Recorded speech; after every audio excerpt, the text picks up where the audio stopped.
여러분, 지나간 한 주간 날씨도 아주 뒤설긋고 그랬는데 모두 건강하게 한 주간 잘 지내셨죠?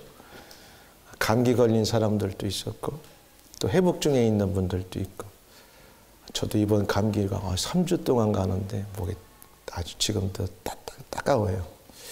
하여튼 은혜 가운데 잘 지내고 오늘 이렇게 복된 주일에 예배할 수 있도록 인도하신 하나님께 감사드립니다. 오늘은 12월 둘째 주면서 애드벤트 두 번째 주일을 맞이해서 우리 하나님 앞에 예배를 드립니다.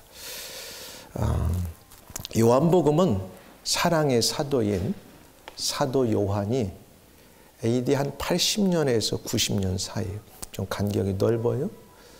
오늘날 터키 지역인 에베소 지역에서 기록한 이제 서신입니다.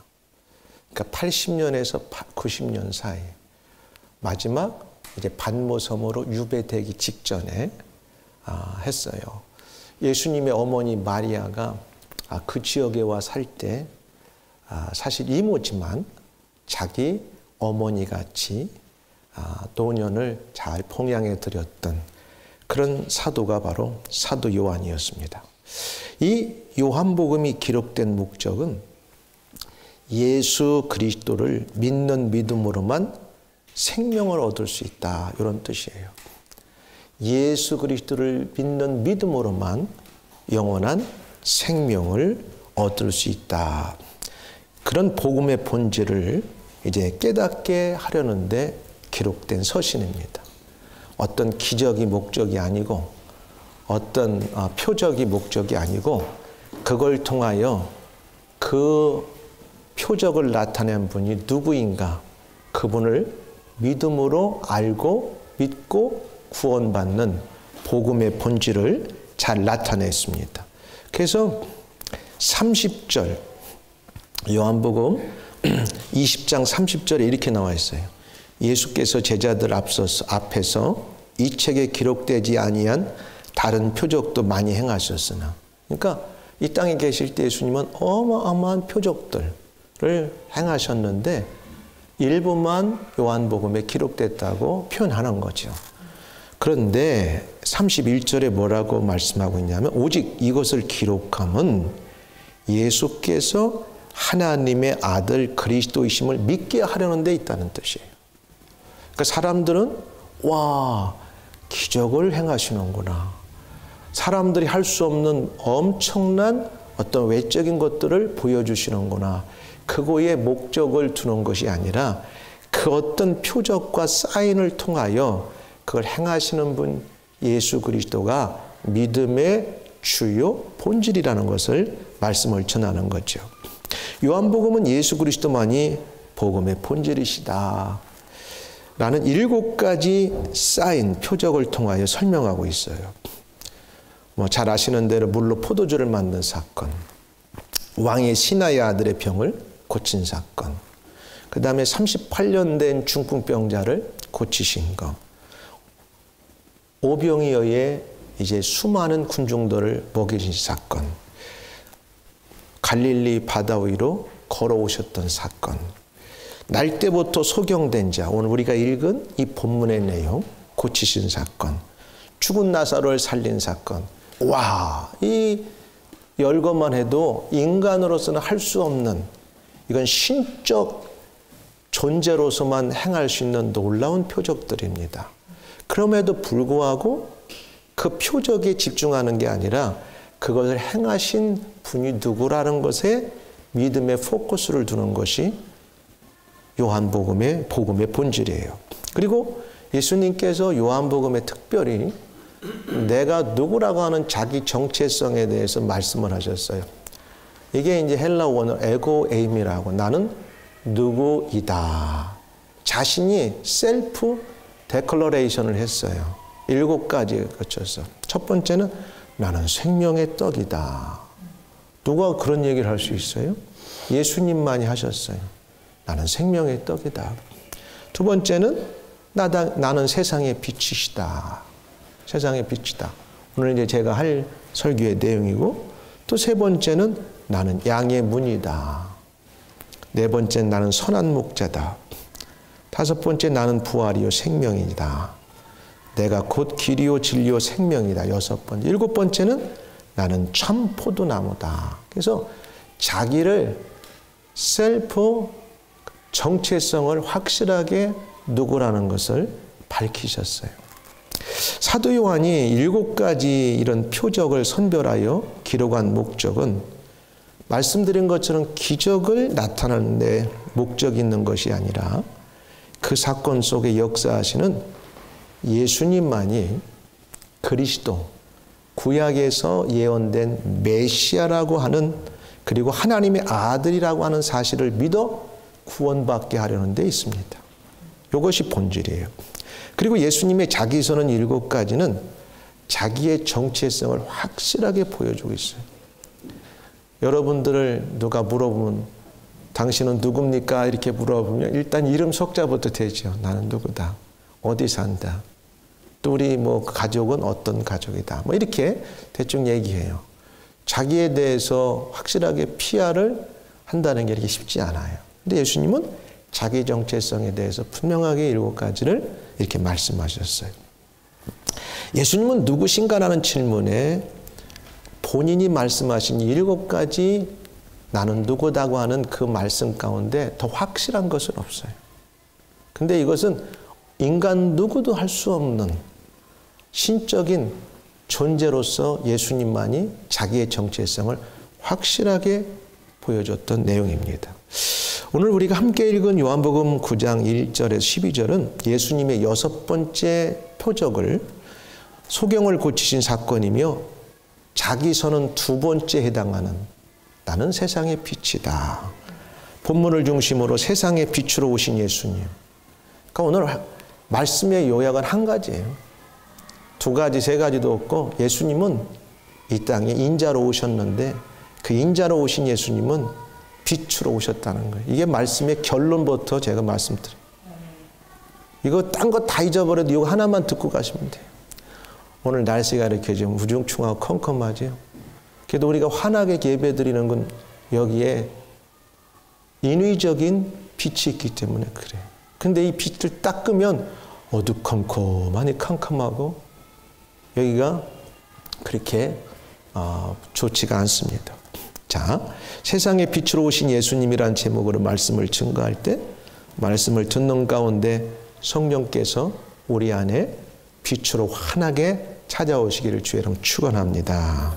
그냥 오늘 읽은 말씀을 좀 쉽게 읽으면서 지나가려고 그래요. 1절에 보니까 예수께서 길 가실 때에 날 때부터 맹인된 사람을 보신지라. 이게 중간에 시력이 약했다든가 사고로 눈을 멀은 게 아니라 날 때부터 맹인이니까 이건 도저히 인간의 힘으로는 극복할 수 없는 아주 중증 장애인인 것을 우리는 인지하게 됩니다. 그러니까 중간에 어떻게 그냥 병난 게 아니라 날 때부터 그랬다고 했어요. 근데 이 배경을 보면 이 때가 언제냐면 7장에 보니까 예수님이 잡히시기 몇 달 전에 AD 한 29년 마지막 이제 초막절을 지키기 위해서 예루살렘에 올라가신 후에 이제 그 후에 8장이 진행되고 9장으로 이렇게 흘러왔어요. 유대인의 큰 절기를 세개 보면 6월절, 무교절이 나오고 그 다음에 오순절, 77절, 맥주절 크게 묶어서 2번째. 3번째가 초막절, 수장절, 장막절이라고도 하고 초막절은 The Feast of Tabernacles. 이스라엘 백성들이 종살이 400년 동안 하면서 40년 광야를 건너올 때 뜨거운 햇빛과 추위를 이 초막에서 지내는데도 하나도 상하지 않도록 전능하신 하나님이 그들을 지키셨다는 의미 가운데 이 7월 15일 날이 되면 8일 동안 첫 번째 성회로 모이고 일주일이 지난 8일째 성회로 모이고 그 일주일 동안 대부분 사람들이 초막을 져놓고 그 다음 이렇게 우리 초막이 있잖아요. 뭐 이렇게 텐트 같은 걸 쳐놓고 그 옛날 이스라엘의 하나님이 자기 선조들을 광야길을 인도하셨던 것을 기억하면서 감사하는 절기예요. 이게 초막절. 그리고 우리에게는 익숙한 수장절, 오늘날 추수감사절, 인게더링. 그래서 1년 동안 추수했던 것들을 잘 스토어다 인게더링 하는 절기가 수장절, 장막절이라고 돼요. 그래서 이때가 초막절. 시기적으로 보면 우리 태양력으로 9월 말이나 10월 초가 되겠습니다. 이때에 예수님께서 성전에 올라가셔서 이제 말씀을 전하는 과정에 오늘 8장, 9장을 이제 8장을 지나 9장에 길 가시다가 나면서부터 맹인이 된 이 사람을 만나게 되는 거죠. 여러분 얼마나 불쌍해요? 우리는 내가 눈이 상당히 나쁘거든. 마이너스 한 5, 6 정도 되는데 안경 벗으면 여러분이 그냥 물체만 있지 누가 누군지 몰라. 그만큼 이 눈이 많이 나빠도 얼마나 불편한지 몰라요. 그런데 나면서부터 맹인이다. 참 불쌍한 거죠. 이걸 누가 해결해 줄 수 있을 것 같아. 예수님 없는 세상은 모든 세상, 하나님이 예수님을 보내지 않는 세상은 마귀가 지배하는 세상이기 때문에 영적으로 보면 이렇게 깜깜한 암흑 같은 세상이라는 것을 우리가 영적으로 의미해 볼 수가 있습니다. 여기서 보니까 이 표현은 예수님의 위대한 능력을 상대적으로 부각시키는 내용이 될 수 있어요. 나면서부터 맹인이 된 사람을 보신지라. 일단 예수님이 관심을 가져야 돼. 그 수많은 사람들이 있었겠고 이 사람이 나이가 얼마나 되는지는 모르지만 예수님의 눈에 띈 거예요. 맹인으로서. 그 많은 사람들이 있었겠지만 그래도 그 사람이 예수님 눈에 띈 것은 그 사람이 살 수 있는 근거가 있는 거예요. 여기 보니까 이 사람은 중증 장애인인 걸 알 수 있죠. 나면서부터 1급 장애야. 오늘날로 말하면. 그의 문제는 달라질 가능성이 없는 처지라는 거예요. 이거 뭐 어떻게 해볼 수가 없어. 오늘날도 나면서부터 맹인인 사람을 아직까지 의학으로 고쳤다는 건 나는 못 들어본 것 같아. 그만큼 이게 힘든 거죠. 우리는 달라질 수 없는 일에 대하여 때로는 어떻게 대합니까? 사람들은 달라질 가능성이 없는 삶에 대해서 운명이라고 생각하고 받아들이고 살 때가 많아요. 그러니까 인간의 힘은 한계가 있으니까. 근데 주님을 만나면 그 문제도 해결되더라는 거예요. 오늘 본문에서는 그걸 보여주는 거예요. 제자들은 이 맹인을 보면 이것은 어떻게 할 수 없다고 생각했을 거예요. 그 제자들은. 그래서 이러한 운명은 부모의 죄인가? 우리가 이런 일들을 만나면 쉽게 판단하면 안 돼요. 오늘도 보면 제자들의 판단이 틀렸다는 걸 알 수가 있죠. 우리는 쉽게 나부터도 인간적으로 보이는 걸 가지고 매저하고 정죄할 수가 있어요. 이 사람이 맹인이 된 걸 가지고 뜬구름없이 저 사람의 죄인가? 부모의 죄인가? 이렇게 제자들은 난데없는 질문을 해붙인단 말이에요. 우리 인간의 죄성은 때로 이렇게 보여요. 남에 대해서. 그 사람의 전후 사정도 알아보지도 못하고 쉽게 이렇게 남을 판단할 때가 있다고요. 그때 예수님께서는 그런 소리 하지 마라. 그런 소리 하지 마라. 저 사람의 죄는 본인의 죄도 아니고 저 맹인이 된 건 본인의 죄도 아니고 부모의 죄도 아니야. 오늘 나를 만나서 하나님께서 저를 통해서 하시고자 하는 일이 있단다. 예수님의 생각은 달랐어요. 여러분, 예수님과 하나님의 생각은 우리 사람들이 갖는 생각이나 또 환경을 뛰어넘는 다른 모습을 갖고 있을 수 있다는 걸 우리는 꼭 알아야 돼요. 그러니까 우리의 생각과 우리의 보는 것으로 판단하고 결론을 내리면 안 된다는 사실이에요.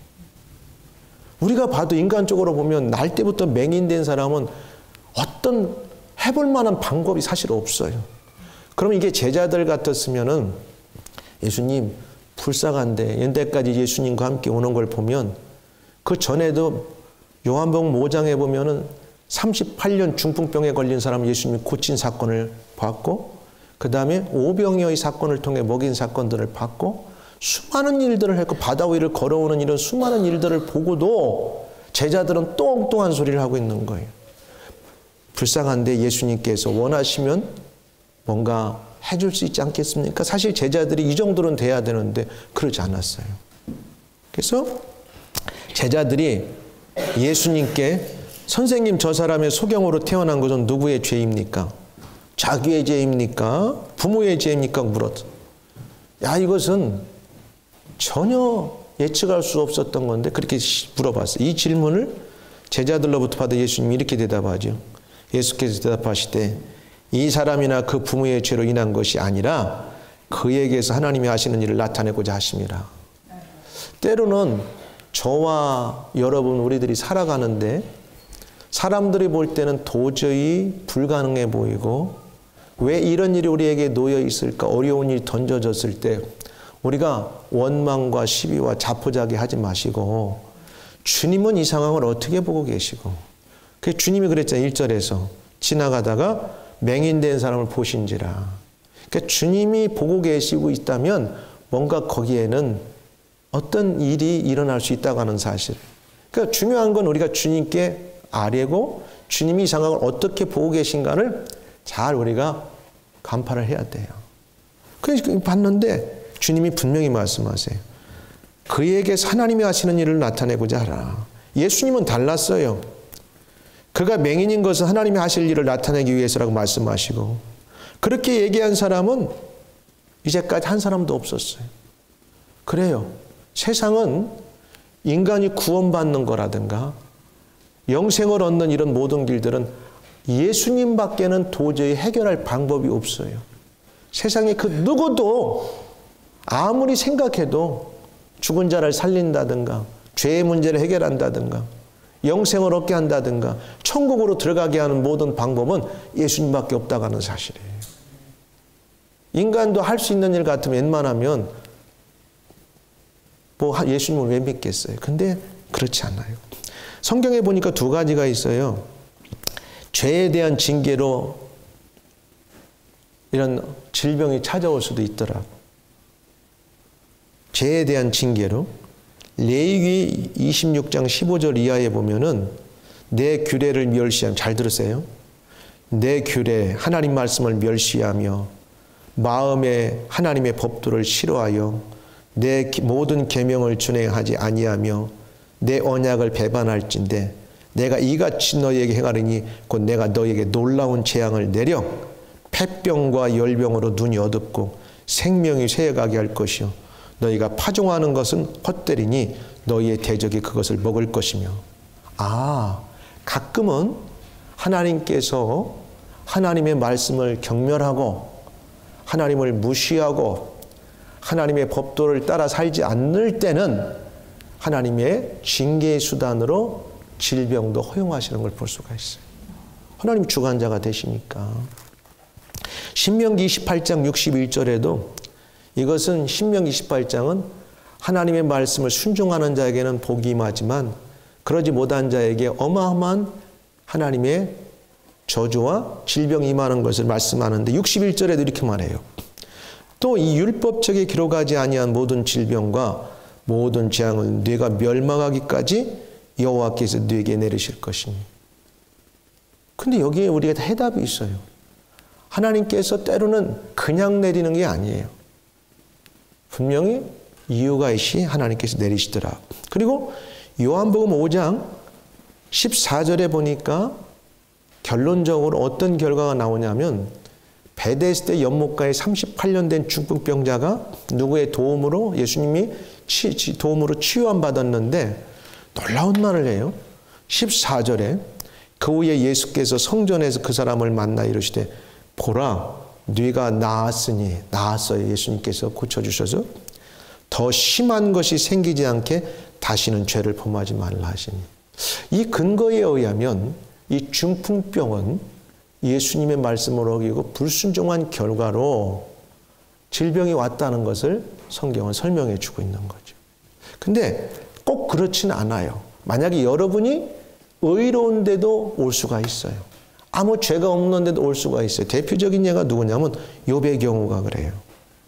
욥의 경우처럼 특별한 죄가 없이 질병에 걸릴 수도 있어요. 욥기를 딱 보면 욥은 어느 한 곳에서도 하나님의 법을 어긴 적도 없고 의롭다고 하고 경건하다고 하는데 세상이 이해할 수 없는 만큼 환난이 그에게 찾아왔고 질병이 찾아왔어요. 때로는 하나님께서 당신의 영광, 오늘 이 본문에 나오는 나면서부터 맹인된 이 사람에게 이런 중증의 질병이 주어진 것처럼 그럴 수 있다는 거예요. 하나님의 영광을 위해서. 그러니까 우리가 섣부르게 어떤 일이 벌어지면 저주받아 그래. 저 사람 벌 받아서 그래. 그런 얘기는 쉽게 안 해야 됩니다.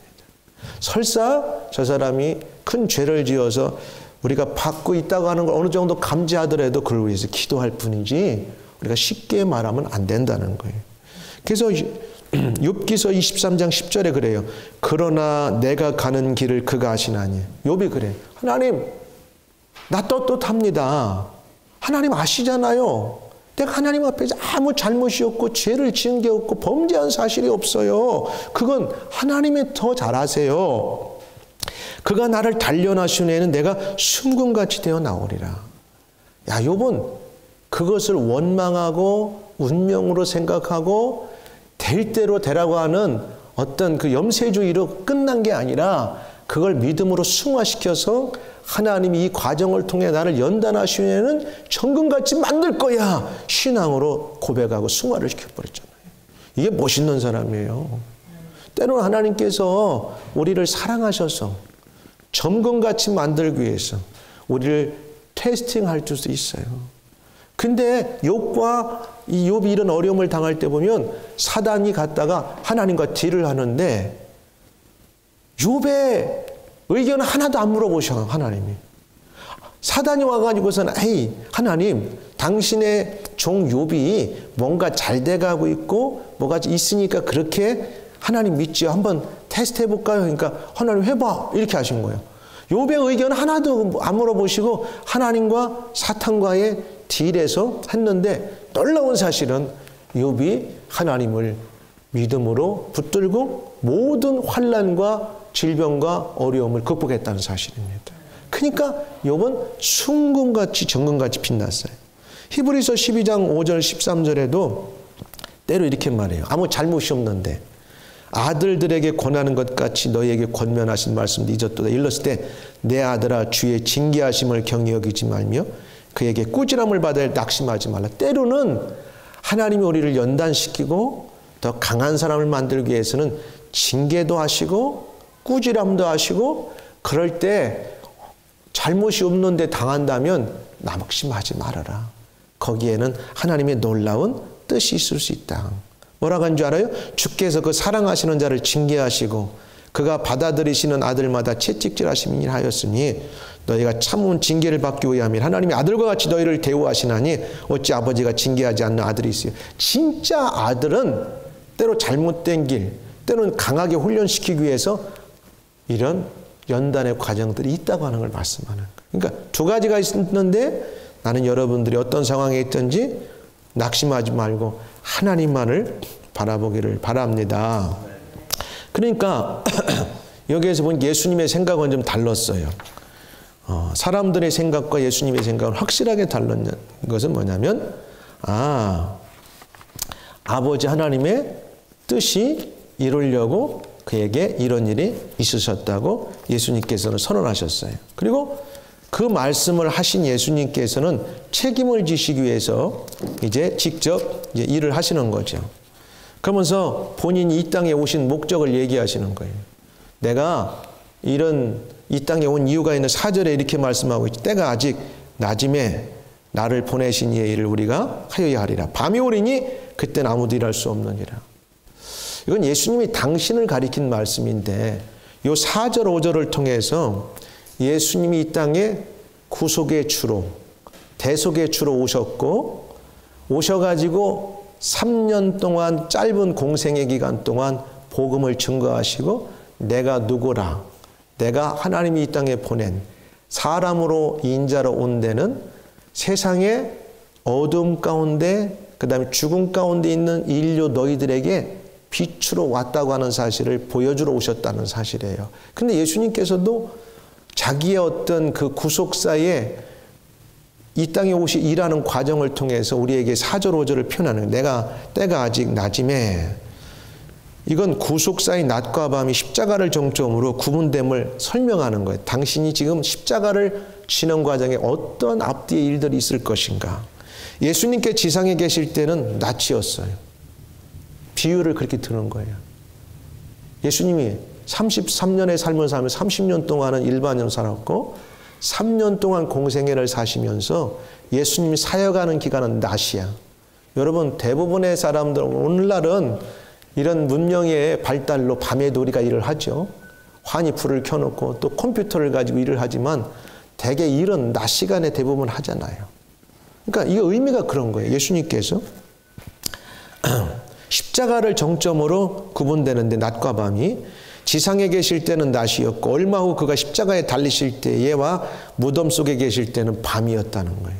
그렇잖아요. 예수님이 십자가에 달려 돌아가시고 무덤에 내리신 시간은 아무것도 하실 수 없었어요.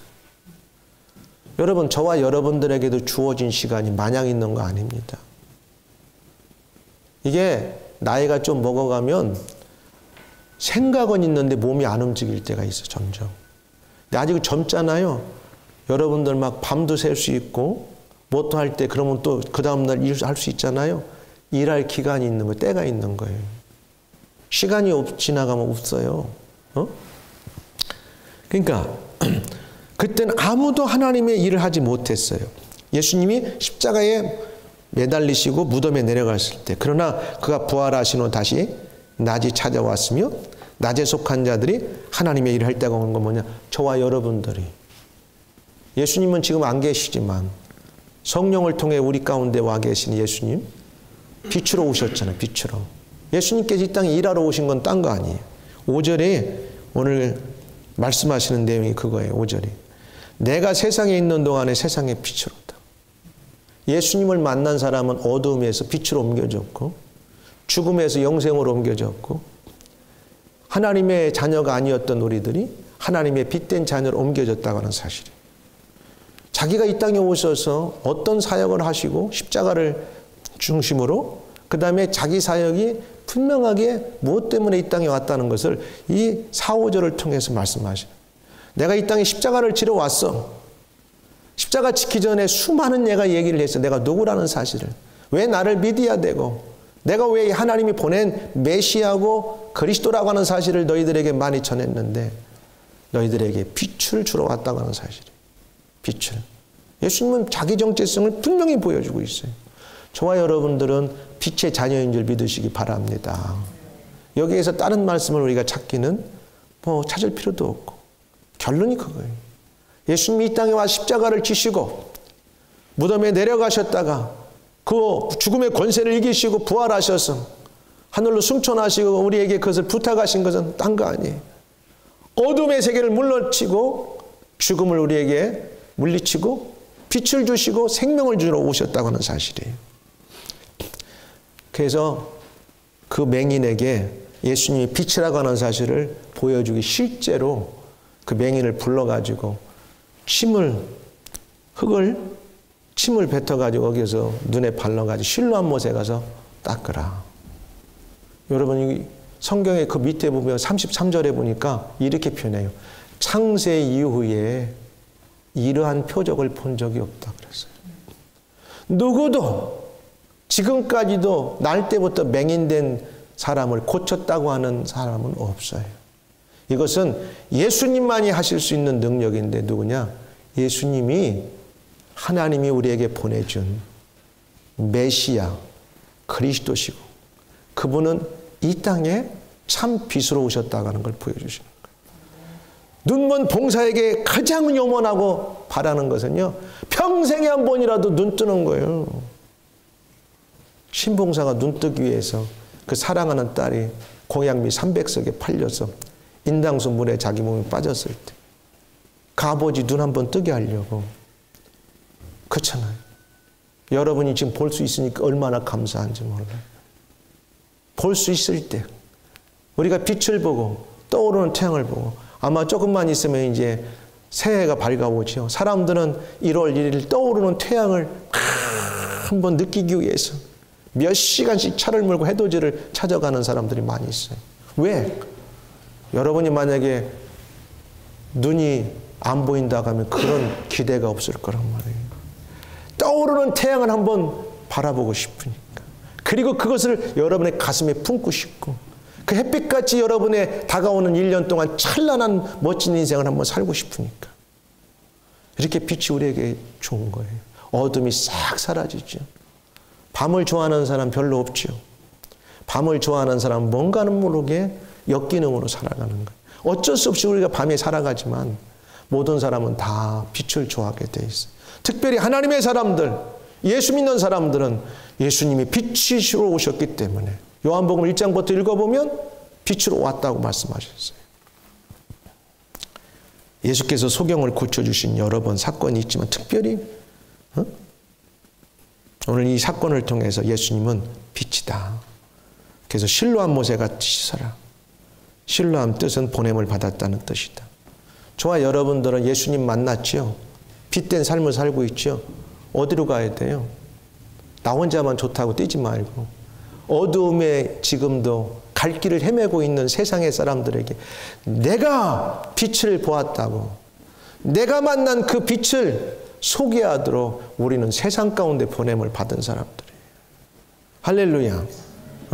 이 크리스마스 성탄의 계절에 뭔가 페스티브한 크리스마스 시즌에 울려 퍼지는 캐롤이나 주변의 것들을 우리가 기뻐서 움직일 수 있지만 저 찬란한 트리가 반짝이는 빛이 우리에게 기쁨을 주는 것처럼 진짜 그럼에도 불구하고 오늘 예수를 만나지 못해서 그 마음에 어둠이 있고 삶에 어둠이 있고 어둠이 그를 지배하는 사람들에게 예수님 만나면 인생의 빛이 여러분의 삶에 눈이 벗겨지고 하나님을 만날 수 있다고 하는 이 사실을 우리가 살면서 전해야 되지 않겠습니까? 그래서 보냄 받은 거예요. 가라! 갔더니 벌쩍 뛰었어. 오늘 저와 여러분은 세상의 빛으로 빛을 리플렉션하는 사람들. 빛의 우리가 본질이 아니라 빛의 본질이 되신 예수님이 성령으로 우리 안에 오셨기 때문에 그 빛을 리플렉션하는 거예요. 여러분